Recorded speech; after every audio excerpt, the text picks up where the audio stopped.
Asia cup 2018 के इफ्तिताही match में बांग्लादेश ने श्रीलंका को एकतरफ़ा मुकाबले के बाद 137 रन से शिकस्त दे दी।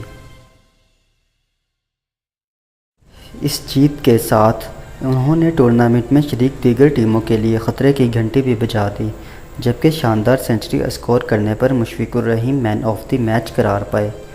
दुबई में खेले गए मैच में बांग्लादेश की जानिब से दिए गए 262 रन के हदफ के जवाब में श्रीलंका 124 रन बनाकर ढेर हो गई और उन्हें 137 रन के बड़े मार्जिन से शिकस्त का सामना हुआ। लंकन टीम के तमाम बैट्समैन बंगाल टाइगर्स के बॉलर्स के सामने भीगी बिल्ली बन गए।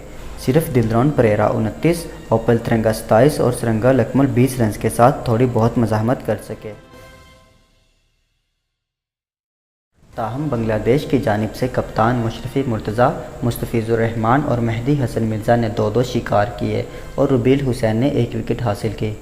इससे कबल मैच में बंगाल टाइगर्स के कप्तान मुशर्रफी मुर्तज़ा ने लंकन टीम के खिलाफ टॉस जीतकर पहले बैटिंग का फैसला किया, तो बांग्लादेश की इनिंग्स की इब्तिदा बिल्कुल अच्छी ना रही और मलिंगा ने टीम में वापस आते ही पहले ओवर में टाइगर्स के 2 बैट्समैनों को पवेलियन पहुंचा दिया। फिर तमीम इकबाल दूसरे ओवर में रिटायर्ड हर्ट होकर ग्राउंड से बाहर चले गए। बांग्लादेश ने ख़राब शुरुआत पर हिम्मत नहीं हारी और मुशफ़िकुर रहीम और मोहम्मद मथन ने टीम की डूबती बैटिंग लाइन को मुश्किलात से निकाला और तीसरी विकेट पर 131 रन जोड़ दिए।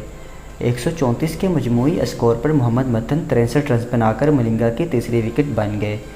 शिराकत के टूटने के बाद मुशफ़िकुर रहीम के अलावा टीम का कोई बैट्समैन लंकन बॉलर्स का मुकाबला न कर सका और एक एक करके टीम की विकेटें गिरती गईं। ताहम मुशफ़िकुर रहीम आखिर तक डटे रहे और 4 छक्कों और 11 चौकों की मदद से शानदार 144 रन की इनिंग्स खेल डाली। वो टीम के आउट होने वाले आखिरी बैट्समैन थे। मुशफ़िकुर रहीम इस सेंचुरी के साथ एशिया कप में बांग्लादेश की जानिब से 2 सेंचुरियाँ स्कोर करने वाले पहले खिलाड़ी बन गए हैं। आखिरी विकेट पर दोबारा बैटिंग के लिए आने वाले बांग्लादेशी ओपनर तमीम इकबाल ने एक हाथ से बैटिंग की और मुशफ़िकुर रहीम के साथ अहम 32 रन की शराकतदारी कायम की। ताहम लंकन बॉलर्स की जानिब से लसिथ मलिंगा ने 4, धनंजय डी सिल्वा 2, जबकि लकमल, अपोंसो और परेरा ने 1-1 विकेट हासिल कर सके।